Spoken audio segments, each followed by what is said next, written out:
Rajesh law centre में आप लोगों का स्वागत है। आज हम लोग एक ऐसे कोर्ट के बारे में चर्चा करेंगे जो पिछले कुछ वर्षों से काफ़ी चर्चा का विषय रहा है, जिसको जुवेनाइल कोर्ट कहते हैं, जेजेबी भी कहा जाता है, किशोर न्याय बोर्ड भी कहा जाता है। भारत में किशोर न्याय बोर्ड का गठन अलग से किया गया।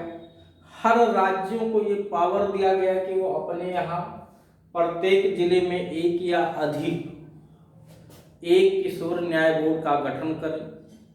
ये एक तरह से कोर्ट होती है, जिस तरह से क्रिमिनल मामलों में JM second, JM first, CJM court, session court, SC/ST court, family court, fast track court, POCSO court, बहुत तरह के कोर्ट हैं गठित किए गए। उसी तरह से एक कोर्ट है, ठीक है, बालकों का कोर्ट कह सकते हैं। बालकों के लिए अलग से अदालत बनाई गई, ठीक है, उन बालकों के लिए जो किसी अपराध के आरोपी, अपराधों के शिकार हुए बालकों के लिए पॉक्सो कोर्ट बना हुआ है। ध्यान दीजिएगा, अपराध के शिकार अगर बालक हैं तो उनके लिए पॉक्सो कोर्ट बना हुआ, उस पॉक्सो कोर्ट में उनकी सुनवाई होगी। लेकिन यदि अपराध बालक के द्वारा किया गया है, यानी आरोपी एक बालक हैं, तो उसके लिए अलग से कोर्ट बनाया गया है, किशोर न्याय बोर्ड, जिसको इंग्लिश में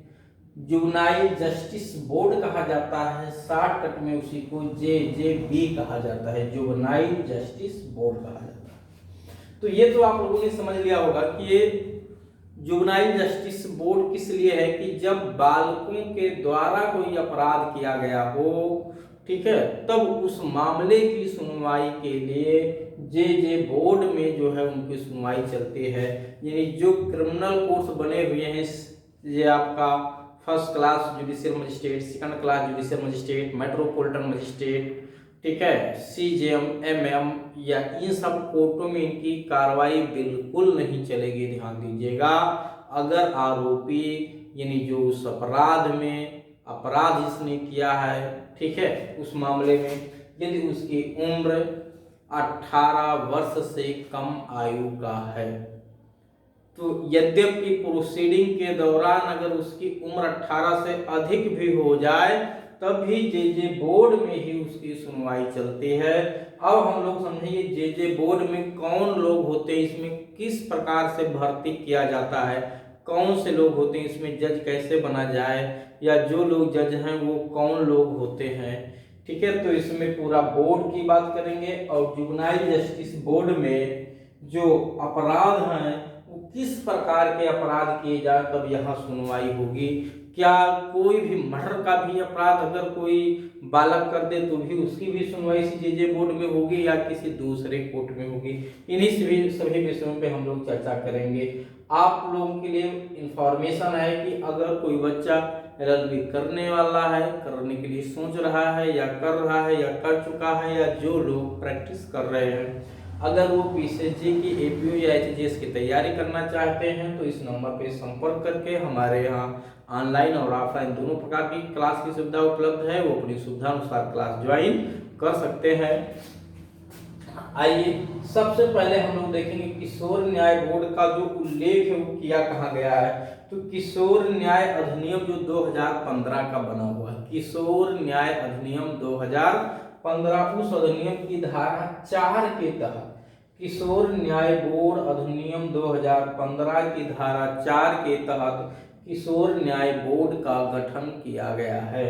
इस किशोर न्याय बोर्ड में जो सुनवाई होती है, ठीक है, वो 18 वर्ष से कम आयु के बालकों के द्वारा अपराध किए जाने पे होती है, यानी 18 से कम होते हैं, या ड्यूरिंग प्रोसीडिंग अगर उनकी उम्र 18 से अधिक भी हो गई है तो भी उनकी सुनवाई इसी जे बोर्ड में ही होगी।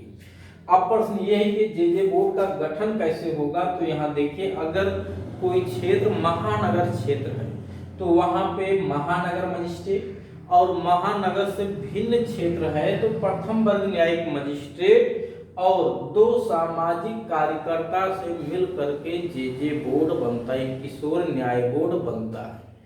ये किशोर न्याय बोर्ड फिर से जरा समझिए, महानगर क्षेत्र है तो महानगर मजिस्ट्रेट, जैसे महानगर आपका जो है कानपुर इस प्रयोजन के लिए हो गया है, दिल्ली है, जो है आपका मुंबई है, ठीक है, ये सब महानगर क्षेत्र इस प्रयोजन के लिए हो गए हैं जुडिशियल मजिस्ट्रेटों के पर्पज के लिए। तो महानगर क्षेत्र में महानगर मजिस्ट्रेट और महानगर से भिन्न क्षेत्र में जुडिशियल मजिस्ट्रेट फर्स्ट क्लास, यानी जेएम फर्स्ट, सेकंड नहीं, सीजेएम नहीं, सी और सीएमएम नहीं, यानी मुख्य महानगर मजिस्ट्रेट, मुख्य न्यायिक मजिस्ट्रेट, द्वितीय वर्ग न्यायिक मजिस्ट्रेट को ये पावर नहीं दी जाएगी। किसको दी जाएगी? या तो प्रथम वर्ग न्यायिक मजिस्ट्रेट को या महानगर क्षेत्र में महानगर मजिस्ट्रेट को। और इसके साथ साथ 2 सामाजिक कार्यकर्ता भी इसमें इन्वॉल्व होंगे। अब इन पे प्रतिबंध क्या है इसको भी चर्चा कर लेते हैं। जो प्रथम वर्ग न्यायिक मजिस्ट्रेट या महानगर मजिस्ट्रेट होगा, कम से कम 3 साल का एक्सपीरियंस उसके पास होना चाहिए। अगर अभी अभी वो भर्ती हुए हैं तो वो जे बोर्ड में नहीं बैठाए जा सकते। तो 3 वर्ष का अनुभव उनके पास होना चाहिए। और जो सामाजिक कार्यकर्ता हैं 2 लोग, उनमें कम से कम 1 महिला होनी चाहिए। इसके अलावा सामाजिक कार्यकर्ता की योग्यता क्या होनी चाहिए, ठीक है, और कौन कौन सी ऐसी अयोग्यताएं हैं जिनके आधार पे वो जुवेनाइल बोर्ड के मेंबर नहीं हो सकते, उस पर भी चर्चा करेंगे। लेकिन ये किशोर न्याय बोर्ड का गठन राज्य सरकार को करने की पावर दी गई है कि राज्य सरकार अपने राज्य में प्रत्येक जिले में 1 या अधिक, जितनी भी आवश्यकता हो, किशोर न्याय बोर्ड का गठन कर सकेगी। और उसमें मैंने अथॉरिटी बता दिया। अब प्रश्न ये है कि जो सामाजिक कार्यकर्ता हैं उनके पास क्या योग्यता होनी चाहिए। तो मैं इसको जो है रीड करके बता देता हूँ, क्योंकि यहाँ पे लिखना सब संभव नहीं है। बहुत सारे जो पॉइंट्स हैं इसमें लिखा हुआ। जो सामाजिक कार्यकर्ता वही व्यक्ति नियुक्त होने का पात्र होगा जो कम से कम 7 वर्ष तक, 7 ईयर्स तक, ध्यान देना, सामाजिक कार्यकर्ता के लिए लिखा हुआ है कि किसी भी सामाजिक कार्यकर्ता को बोर्ड के सदस्य के रूप में नियुक्त तभी किया जाएगा जब ऐसा व्यक्ति कम से कम 7 वर्ष तक बालकों से जुड़े हुए स्वास्थ्य, शिक्षा, कल्याण संबंधी क्रियाकलापों में सक्रिय रूप से जो है भागीदार हो या भाग ले रहा हो। और या दूसरा क्या, बाल मनोविज्ञान, मनोरोग विज्ञान, सामाजिक विज्ञान या विधि में डिग्री सहित व्यवसायरत वृत्तिक हो, यानी व्यवसाय कर रहा हो, तो सामाजिक कार्यकर्ता माना जाएगा। तो ये इनकी योग्यता होनी चाहिए सामाजिक कार्यकर्ता की। दूसरा, हाँ, सर्टिफिकेट अगर है तो एक्सपीरियंस की जरूरत नहीं है, अन्यथा अगर आप उनके स्वास्थ्य, शिक्षा या कल्याण से बच्चों के जुड़े हुए जैसे एनजीओ वगैरह चला रहे हैं तो कम से कम 7 साल का एक्सपीरियंस होना चाहिए। कौन लोग जो है सामाजिक कार्यकर्ता के रूप में चयनित नहीं किए जाएंगे?